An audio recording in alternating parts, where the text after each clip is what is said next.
Yo la team, j'espère que vous allez bien. On se retrouve pour une toute nouvelle vidéo et cette fois-ci les amis, nous sortons de notre chambre car aujourd'hui nous allons cuisiner. Je vais vous faire des petites techniques, des petites recettes que je fais moi-même qui sont un petit peu des techniques de la Hesse, des recettes pas chères, rapides, efficaces et qui sont super bonnes. Donc si vous avez envie de voir ça et en même temps nous allons en profiter pour discuter un petit peu vous et moi, et bien c'est juste après l'introduction. Let's go!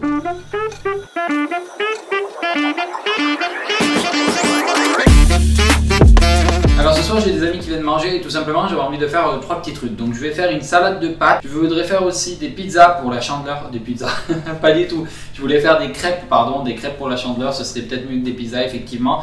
Et pour finir nous allons faire des œufs mimosa, mais des œufs mimosa un petit peu revisités. C'est pas vraiment des œufs mimosa mais bon bref. Alors pour la salade de pâtes il vous faudra des pâtes, logique, des serénies, donc plusieurs bâtonnets. Moi j'ai pris 2 paquets de 12, donc 24 serénies en tout. Des tomates cerises à 99 centimes, vous savez il y a plein de petits trucs comme ça avec 99 centimes. 2 petites boîtes de thon, de tournesol, hop là, putain on dirait vraiment l'influenceur, hop, code promo Zarno, moins de 44% sur les thons. C'est faux, le seul thon qu'il y a ici c'est moi. Il nous faudra des cornichons, il nous faudra du maïs et normalement c'est bon. On a tout ce qu'il nous faut déjà pour la salade de pâtes. On va directement commencer à mettre de l'eau et des pâtes et tout ça, tout ça. Alors dans l'eau, ne pas saler, ne rien faire parce que tout simplement une fois que ça va être chaud, après on va le passer à l'eau froide. Donc en fait si vous salez ou que vous mettez des choses, ben, ça va tout enlever et du coup ça sert à rien quoi. Donc je remplis tout simplement une petite casserole d'eau. Hop, tac, tac, tac, tac, tac, tac, 9. En attendant que ça chauffe et qu'après je puisse mettre tout simplement les pâtes dans le compartiment qui se trouve ici, nous allons déjà commencer à prédécouper. Donc c'est très simple, il vous suffit juste de couper tous les ingrédients que je vous ai listés juste avant. C'est pas vraiment sorcier quoi. Ce qu'on fait, c'est qu'on vient ouvrir les rayons de maïs. Les rayons de maïs, pas du tout. Les boîtes de maïs. Oh ouais, les serémies, les emballes sur emballes. Oh là là là là. On coupe ça grossièrement. Hein. L'idée vraiment les amis, comme je vous ai dit, c'est une recette de la Hesse. C'est-à-dire vraiment, c'est que ça ne doit pas nous prendre beaucoup de temps. L'eau est en train de bouillir, c'est parfait, on va pouvoir y mettre les pâtes. Là, on mélange, on baisse le feu. Si jamais vous êtes sur électrique, passez à 7. Parce que sinon ça va cramer, ça va coller, ça va être de la merde. Allez, c'est parti pour couper les petites tomates. D'ailleurs, je vais avoir besoin de vous les amis parce qu'on n'est pas loin ou on a peut-être déjà atteint les 1000 abonnés. Et j'aimerais faire une FAQ. Donc au moment où on aura les 1000 abonnés, dans l'onglet communauté, je vous poserai un petit message déjà de remerciement pour les 1000 abonnés. N'hésitez surtout pas lors de ce petit post à me poster le maximum de questions que vous voulez. Vous pouvez me poser 1, 2, 3, 4, 10 questions. J'ai un petit peu peur parce que je vois que ça fait pas énormément de thon. Et je comptais vraiment garder la 3e boîte de thon pour les œufs mimosa. Donc ça m'inquiète un peu. Allez hop, on coupe en petits morceaux. Sinon hier il m'est arrivé une petite dinguerie. J'étais là tranquillement en train de préparer à commencer à faire les courses et tout et tout. Et je reçois un message de mon propriétaire. Je fais oula. Et là il me fait oui bonjour, est-ce que vous êtes disponible demain matin pour pouvoir faire une expertise de mon appartement machin truc du chouette. Je fais oh là là là là là là là là, ça pue du fiac, ça pue du fiac. Donc du coup je me suis fait pas mal de films, je me suis dit en mode bon est-ce qu'il va vendre l'appart, machin truc du chouette, comment on va faire, etc., etc. Et à ma grande surprise, ce matin, du coup, je lui ai donné l'autorisation de venir.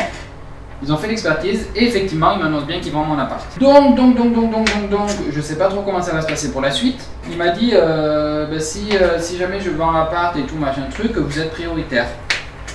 Je fais, ok. C'est bon à savoir, mais je ne suis pas sûr d'avoir les financements pour acheter l'appart. Les pâtes sont cuites aussi, donc on va pouvoir les éteindre. Et maintenant que nos pâtes sont dans la passoire, il ne me reste plus qu'à les rafraîchir avec de l'eau. Et bien les rafraîchir parce que c'est très chaud. On n'a plus qu'à les secouer pour bien vider l'eau. Parce que nous, on ne va pas manger une salade d'eau, mais une salade de pâtes. Ça peut prendre du temps des fois, hein, d'essorer les pâtes. Allez, non.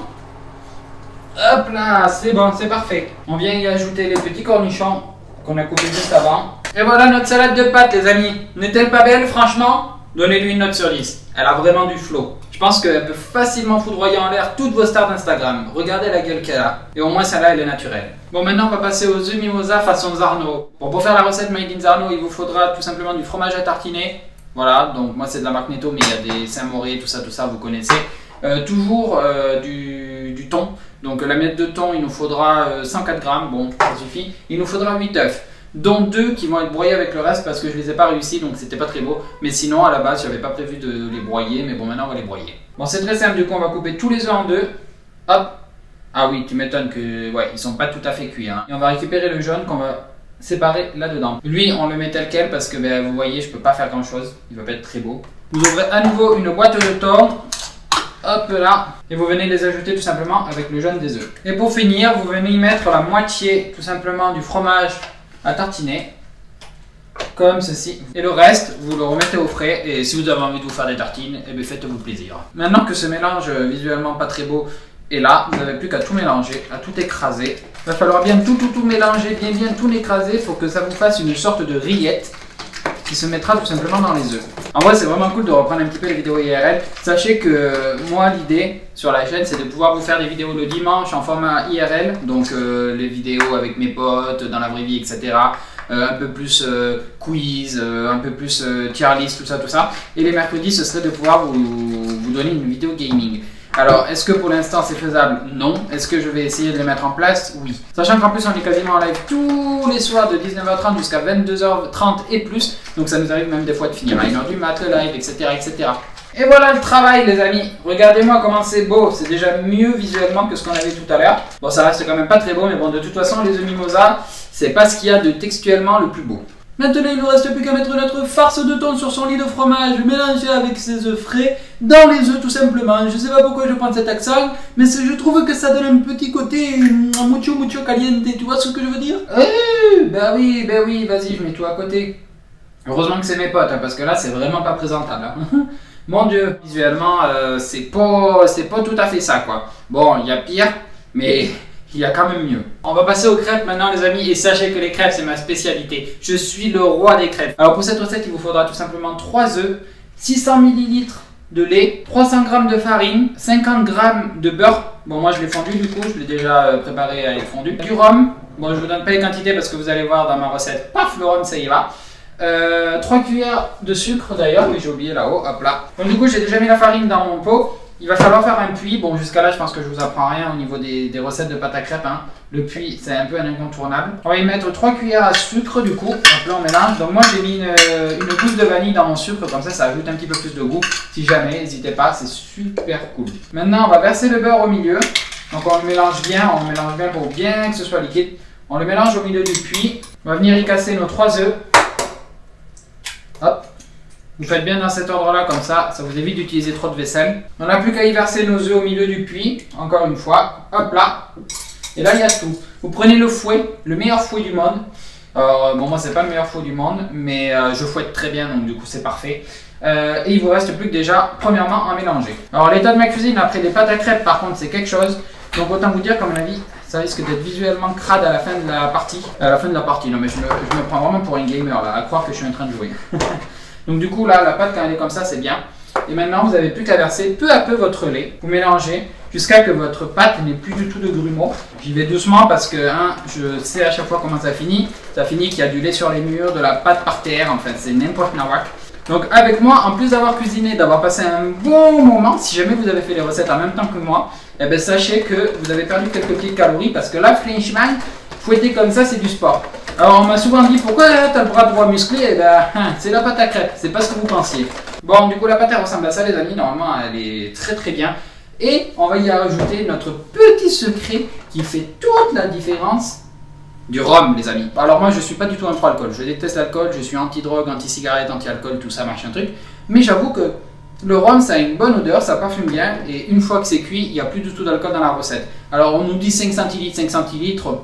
Mon œil les 5 centilitres, hop là, voilà, c'est à peu près 5 centilitres, on est d'accord. Et après, il ne nous reste plus qu'à mélanger.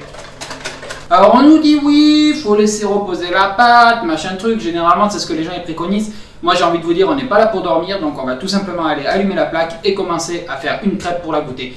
Juste un truc au niveau des crêpes que j'ai jamais réussi à faire, c'est les gens qui arrivent à retourner les crêpes hop là comme ça, vous savez, moi j'évite de faire ça, sinon la crêpe elle finit par terre, dans le plafond, ou peut-être même sur le toit, qui sait, on sait jamais. Allez, c'est parti, on va la retourner. Hop là, bam. Perfectados. Ouais bon, on voit que ça chauffe un petit peu plus au milieu que sur les côtés. Mais bon ça malheureusement c'est que j'ai un petit feu donc c'est pas fou. Hop là, le Nutella est posé, j'ai plus qu'à la plier hop là en deux. Et puis en quatre. Et voilà, la crêpe est faite, j'ai plus qu'à la goûter. Je vais vous dire si elle est bonne ou si elle est dégueulasse. Mais en principe Étant donné que je suis un dieu de la crêpe, elle ne peut être que bonne. Let's go. Franchement, incroyable, elle est trop bonne. Juste, j'ai légèrement mis un tout petit peu trop de Nutella, mais avec un petit peu moins de Nutella, la crêpe elle est... Ah ben tiens, venez voir. Regardez qui c'est qui vient nous voir après une fin de vidéo. Et bien là. Bah oui. Regardez-moi ce petit chat là. Non mais pas de bisous, pas de bisous. Non. Regardez-moi ce petit chat là. Il est pas magnifique ce petit chat. Hein? T'as été sage pendant la vidéo, hein? Tu te rends compte? Ça fait 1h30 qu'on tourne. 1h30 qu'on tourne et t'as pas fait de bêtises. Une écho, t'as pas fait de bêtises. Allez, je vais te laisser tranquille. Petit chat, t'es trop beau. Bon, mais en tout cas, les amis, j'espère que cette vidéo vous aura fait plaisir. Franchement, moi j'ai trouvé le concept plutôt sympathique d'être là, cuisiner tranquillement tout en vous parlant. Franchement, moi j'ai bien aimé. Dites-moi ce que vous en avez pensé dans les commentaires. Si jamais vous souhaitez faire les recettes, bon, les mimosas, comme je vous ai dit, il faut réduire un petit peu parce que j'ai un petit peu foiré le tout. Mais si jamais vous voulez faire les recettes, tout est dans la description, la recette, les dosages, etc., etc. Bref, sur ce, les amis, je vous souhaite une excellente journée et merci à vous d'avoir visionné la vidéo. On se retrouve très bientôt pour de prochaines vidéos et de prochains lives. Donc jusqu'à la prochaine, portez-vous bien. Ciao, ciao, ciao, ciao, ciao, ciao, ciao, ciao.